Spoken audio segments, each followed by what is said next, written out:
95. Between local lines, notes from the Emirate. Yes, notes from the Emirate of Sharjah. So much is happening. New inaugurations. What am I talking about? Well, His Highness Sheikh Dr. Sultan bin Muhammad Al Qasimi, the member of the Supreme Council and the ruler of Sharjah, yesterday inaugurated Khorfakkan Amphitheatre. And His Highness also inaugurated the waterfall tourist destination and attended the first screening of the historical epic cinematic film Khorfakkan. We've been talking about it for so long now, and we're so excited about it, and we can't wait to see it. But let's go back talking about the amphitheater. The amphitheater, this Khorfakkan Amphitheater, is a prominent artistic addition to the cultural landmarks here in Sharjah. And the building of this amphitheater, it is considered to be the largest development project in the city. And it is located actually at the foot of Al Sayyid Mountain, facing the beach of the city of Khorfakkan, which really allows visitors to see the natural side of the city. And it is built on a total area of 190,000 square feet and is characterized by its use of the latest technology in lighting and acoustics as well. And it will accommodate, or should accommodate, about 3,600 individuals. Includes also a cooling system that ensures the efficiency of use throughout the year by visitors. And for sure, it holds various activities for people of the region in particular, and of course the UAE in general. Now, also, it contains kind of a distinctive lobby and accompanying services section with a total area of 75,000 square feet. The lobby itself is equipped with 6 main elevators divided into 2 entrances with 3 elevators for each entrance, of course, to serve the visitors and facilitate their movement in the amphitheater. It's really incredible. Well, it is. I've been there. Yeah, I've experienced it myself, and it really is a marvel. I've seen it develop. And whenever I used to go to Khorfakkan, I used to see the construction behind it. It is absolutely beautiful. Yeah. When I went there on Sunday afternoon, evening.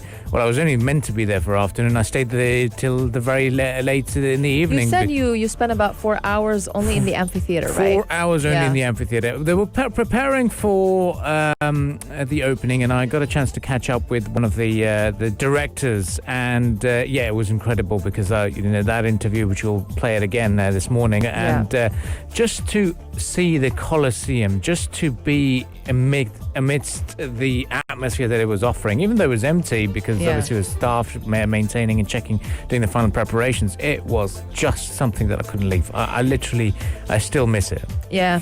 Another thing that is spectacular that happened yesterday in the inauguration of the amphitheater, His Highness the ruler of Sharjah inaugurated also the waterfall concrete building that was built from the rocky nature of the city, and it overlooks the Khorfakkan Corniche, which is obviously an addition to the series of tourism and development projects in the city. And it is considered to be, the waterfall itself, one of the most prominent tourist and entertainment additions to the city of Khorfakkan in particular, and Sharjah in general. It gives kind of a panoramic view of Khorfakkan Beach, contains a restaurant and cafe that can accommodate more than 80 visitors, and includes an outdoor site that can accommodate also more than 30 visitors. Also, it has a service room and other facilities to serve visitors, and it is equipped with the latest technologies that can be used for tourism or professional purposes. It has also been equipped to hold meetings or dialogue sessions and serve visitors to Khorfakkan Amphitheatre. I'm telling you, Khorfakkan is being reshaped, revamped. Let's say. Well, it's certainly something to look forward to, indeed. And they had a fireworks display as well as drones painting the flag of the United Arab Emirates, as well as the image of His Highness the ruler of Sharjah and the phrases thanking him. And really a fantastic evening indeed. Well, stay with us on the Morning Majlis. We shall be playing the interviews very, very shortly in terms of how we spoke to Ben Mole, who has been involved with the movie as a director, and we'll be hearing about that. So stay with us on the Morning Majlis.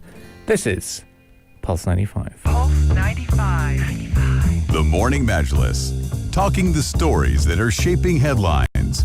This is Pulse 95. You know, yesterday I saw this monkey on my home screen. You did too? I did too. I literally thought it was... I thought it was only in the States and... No. I saw it here. Oh. I was online and I was looking because I work in making videos as well, and sometimes it's always good to get some raw footage or footage from different news agencies and etc. So I was looking at a couple of footages from AFP and Reuters, and suddenly there's a monkey appearing on screen saying something went wrong. I literally, let's say, I flipped. I was angry. I rang up my internet provider. I thought, what are you doing with my internet once again? But the internet was working just fine. The internet was working fine. Yeah. And then I was very annoyed because it just goes to show how much we rely on Dr. We're so Google. dependent. Dr. Google is the thing. Yeah. And this monkey appeared on my home screen saying that we're not working. And that was just disaster. Yeah, yesterday, actually, multiple Google services, including YouTube, Gmail, Google Drive, Google Calendar, Google Hangouts, Google Assistant, were all down for more than 1 hour. And this happened in the evening after suffering a major outage in India and several parts of the world, apparently here as well, according to Abdul Karim. But yeah, Google acknowledged this outage across its products on the company's status page at about 5:25 p.m., saying that it is aware of the problem affecting a majority of users. And this was after several people took to Twitter to report the inability to access those services. While Down Detector, which is a website that provides an overview of outages across several internet services, it's called Down Detector, had indicated major spikes for several of Google services starting 5 p.m. India Standard Time. Nearly an hour later, at 6:20 p.m., the tech giant said that it has resolved the problem for the vast majority of affected users, and it will continue to work towards restoring service for the remaining affected users.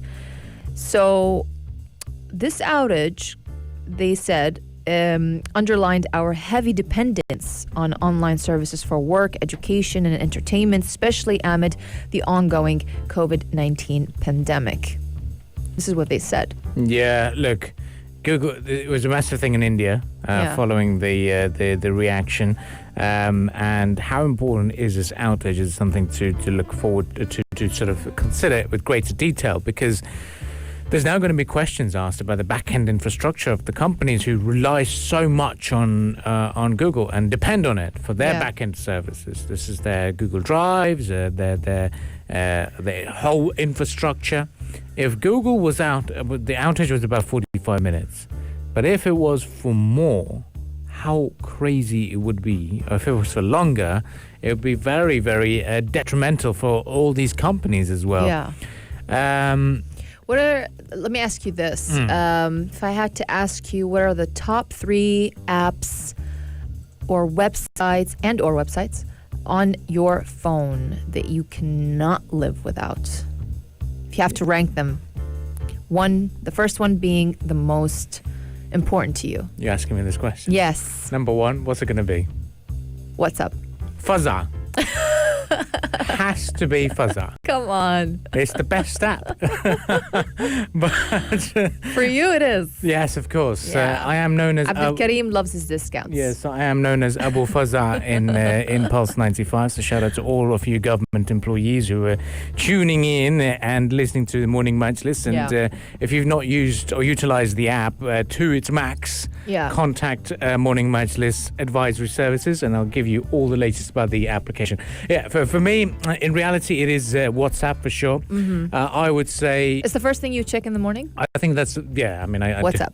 A lot of people have a problem with my wonderful subscription to unlimited groups, Dodge Club, newspapers, media, wherever. So it's WhatsApp. Yeah, WhatsApp is crazy. Number 1. It shakes all the time. Number it 2? Vibrates all the time. Number 2, I would say Instagram. Yeah, I think it's Instagram. You like your Instagram. Instagram's up there for sure. And then I would say it would be my emails. Back in the days it would be Facebook, but now it's not so important. No. YouTube, very important, but I'm not one of those heavy users of YouTube. Like, I mean, I wouldn't sit there and spend hours watching YouTube on my phone, even though I got a slightly bigger phone for celebrating 2020. But Right. no, I wouldn't call it YouTube very high. But yeah, Gmail, Instagram, and WhatsApp, and of course, Fazza gets a diamond category. For me, I think it's WhatsApp, number one. Number two is Snapchat. Very I'm good. not an Instagrammer. Number three, it's Google. Okay, Yeah. Google. Like Google. Google widgets. Yeah. Oh, Google. Yeah, that's All the true. way. We're so dependent on it. We do depend on it. Dr. Google comes to the rescue for everything. Yeah, so that's one thing. Let us know how you were affected by the Google outage. And if you know the answer, what answer? If you've got any concerns and if you even know the answer of what actually happened, then let us know on the text lines 4215. For the time being, here on the Morning Majlis, we'll prepare for the world of sports headlines, courtesy of Aisha Al-Mazmi this morning. I want to ask the listeners one question. Yes. If you had one app on your phone to use for, let's say, a whole week, Just one app. just one app, what would it be? For a whole week, they told you, you know what, just choose one app on your phone, and that's the only one you're going to be using for a whole week, nothing else. What would it be? That's an interesting question. Let's see. How dependent are you on what app exactly? What is the heaviest used application or the most used application on your smartphone? Let us know on the text lines 4215. I think majority wouldn't be saying WhatsApp.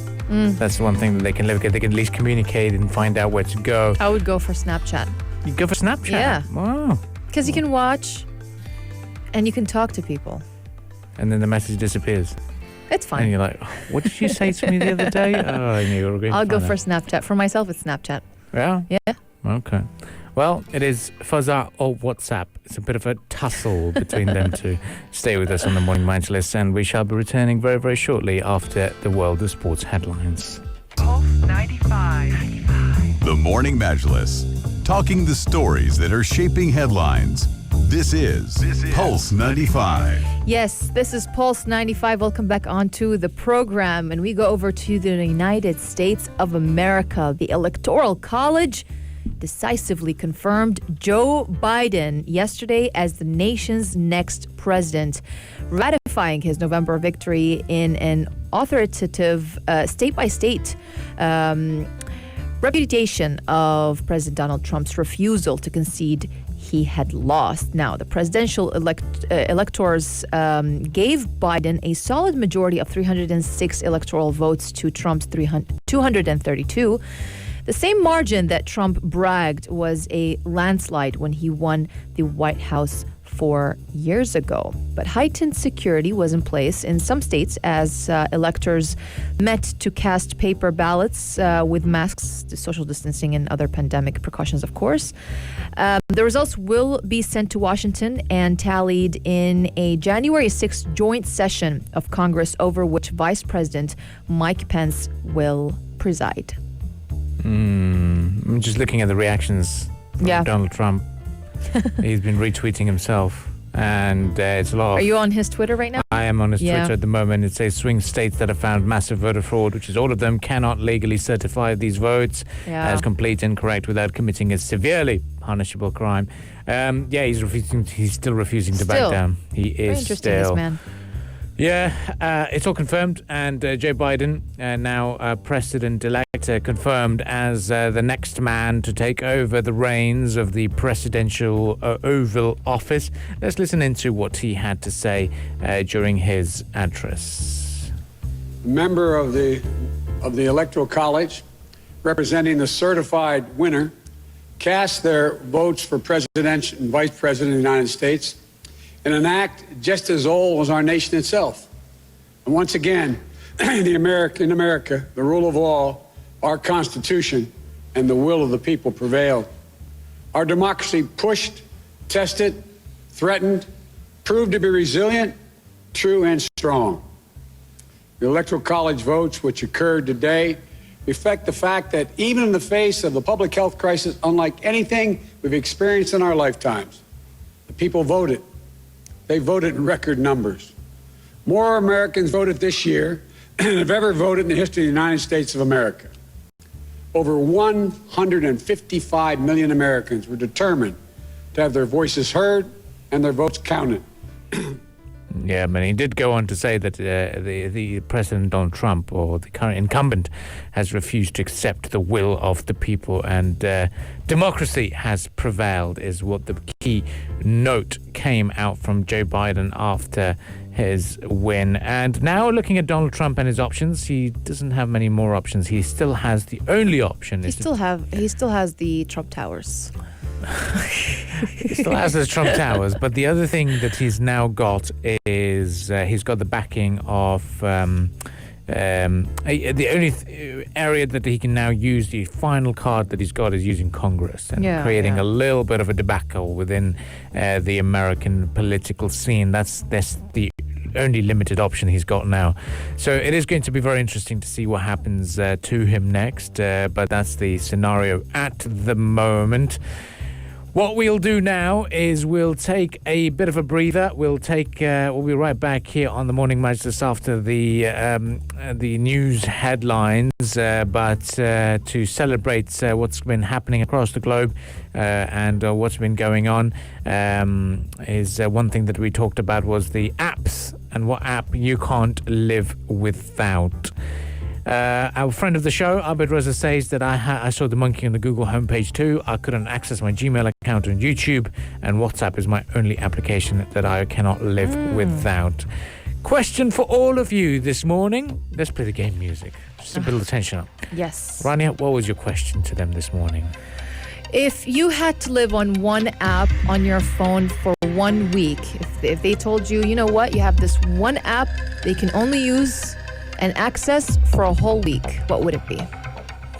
Let us know on the text lines 4215 what your thoughts would be. Rania, you chose Snapchat. I chose Snapchat. I chose WhatsApp / Fazza, you know. No. Gotta choose one. Just choose one. WhatsApp. It's easier. But yeah, that would be my app of choice. I think a lot of people would be the same. Let us know on the text lines 4215 what you would prefer. Back in the days, rewind 5 years, people would say Facebook. But now it's WhatsApp for sure.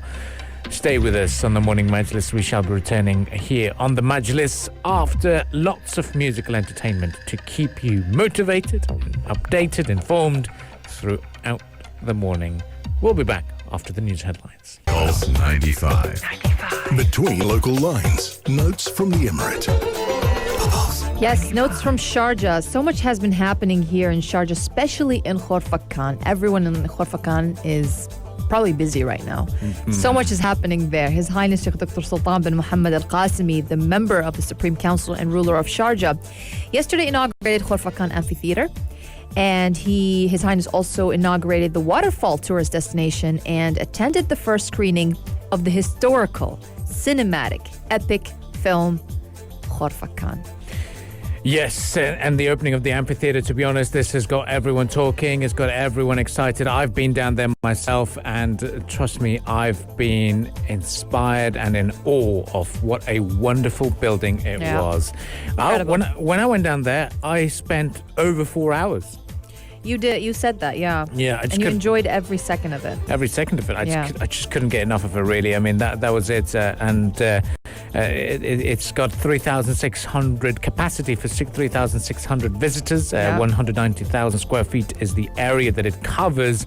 2 entrances, 3 elevators for each entrance as well, and it's got an amazing lobby, and it's got the Colosseum style of an amphitheater. And if you are one of those lucky people who've got the hold onto their tickets to watch the Khorfakkan movie, you are very, very lucky. Yeah, the film, it's spectacular. It's directed by Irishman Maurice Sweeney and Britain's Ben Moll, and it revolves around a series of heroic historical events of the people of the city of Khorfakkan against the Portuguese invasion. And the invasion back then swept the region in the year of 1507.